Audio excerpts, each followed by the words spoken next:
wants relationship with us so bad.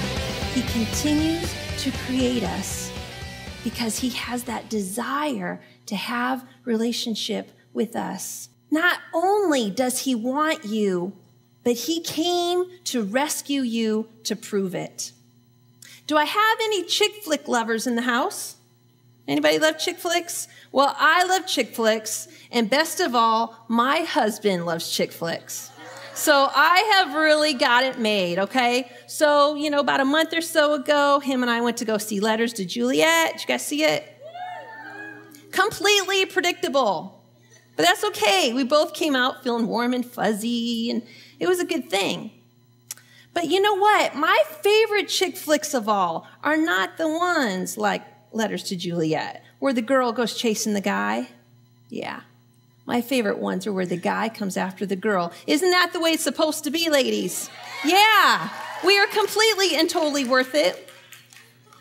So one of my favorites, which really probably couldn't actually be considered a chick flick, is Pirates of the Caribbean. Okay, now, this is a participatory time in my talk, okay? Shut your eyes. Don't just stare at me. Shut your eyes. Shut them. Okay, now, I want you to picture the scene where there is Elizabeth and she's being held back by those gross, disgusting pirates. Come on, picture the tooth decay. They're just all nasty. And there's the wicked captain and he's like, now it's my turn to return the favor.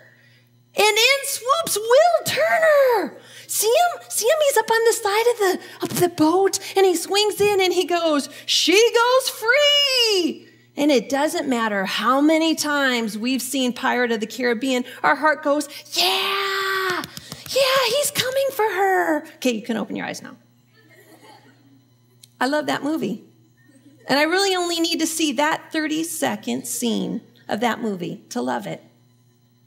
Because we all want an Orlando Bloom. Yeah, oh yeah. We all want our own little Will Turner. But ladies, I'm telling you, you already have him. And his name is Jesus. And he has done a whole lot more than jump up on the side of some ship for you.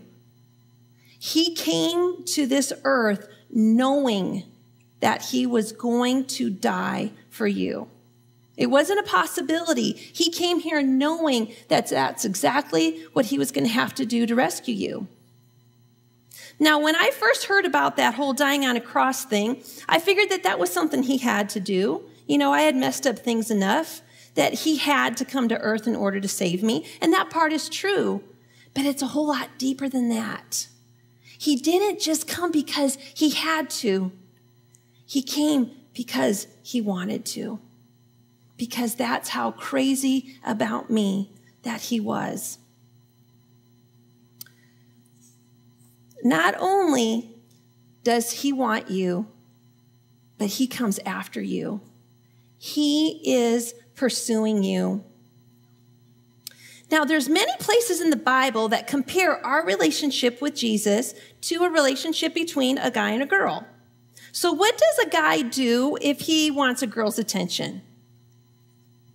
That was where you interact with me. What does a guy do when he wants a girl's attention?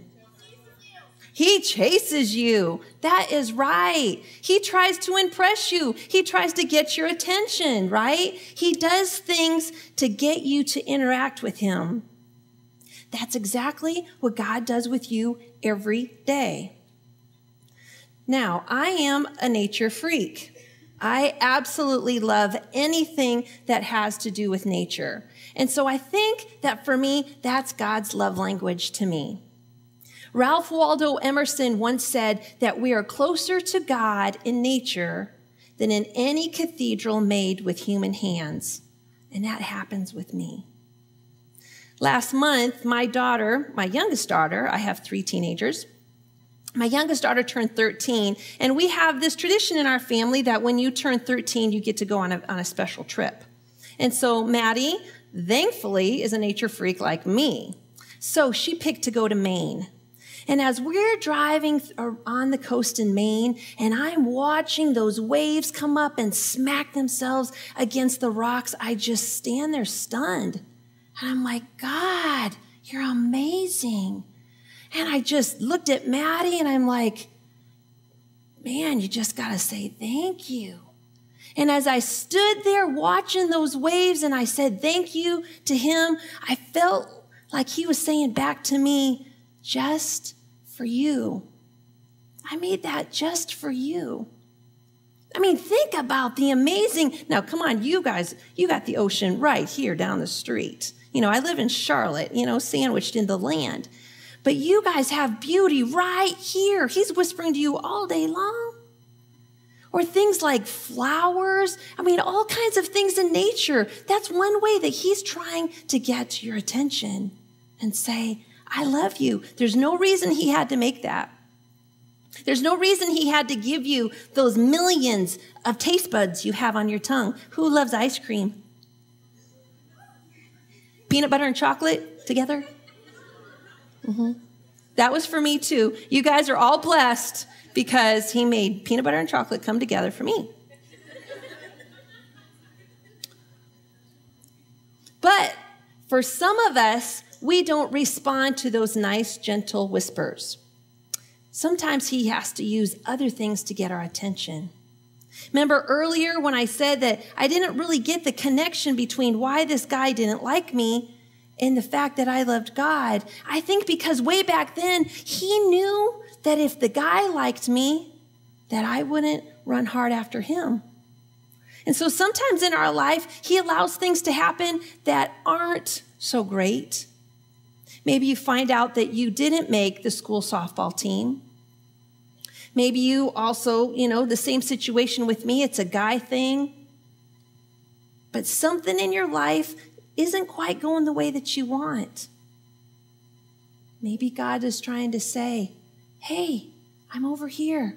Pay attention to me because I'm flipped out about you.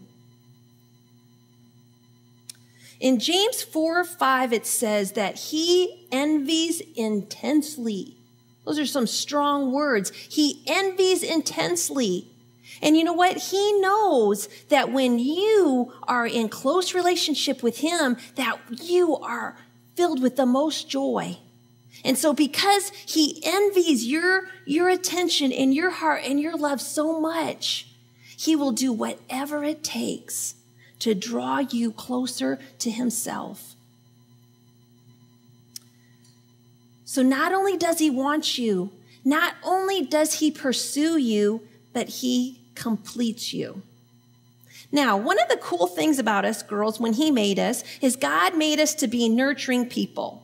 We love relationships. Now, whether it's having sleepover with our best friends or, tight relationships with our family, or hopefully one day that relationship with a guy, we all want those types of tight-knit relationships. We hear about those relationships all the time on the radio. Now, if there's any 80s kids in here, we grew up hearing Air Supply say, I'm all out of love. I'm so lost without you. I know you were right believing for so long. But if your kids are sick of the oldies and you hit scan, then you get to hear Taylor Swift sing, breathe, right? Taylor Swift's going to tell us that you can't breathe without you. This is stuff that we hear all the time on the radio. But you know what, ladies? Hopefully you know that type of intense love where you can't breathe without somebody, that wasn't invented by Taylor Swift. I'm sorry. It was created by God. He created you to want and desire a love that is that intense because he wants you to have that love relationship with him. I'd like to introduce you to a couple of my friends. Aren't they cute? This is Deanna, and this is Lisa. And Deanna and Lisa wake up each morning kind of basically the same. They both feel kind of empty. Do you guys ever kind of feel funky in the morning, especially during the school year? Groundhog Day.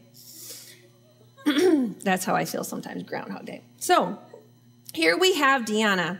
And Deanna gets up in the morning, and maybe like some of you, she straightens her hair. Some of us know better than to try that kind of thing. And then she goes downstairs and she eats her breakfast, and then she, does all the things she has to do, and she runs off to school. And when she gets to school, that really cute guy, 3 lockers down, says, "Deanna, you look great today." Ooh, that makes Deanna feel good. Fills her up a little bit. And then Deanna goes to algebra, and she finds out, yes, she aced her algebra test. So that makes Deanna feel that much better. And so she's feeling pretty good about her life. Then after school, she goes and looks up on the board and finds out that she did not make the callbacks for the musical.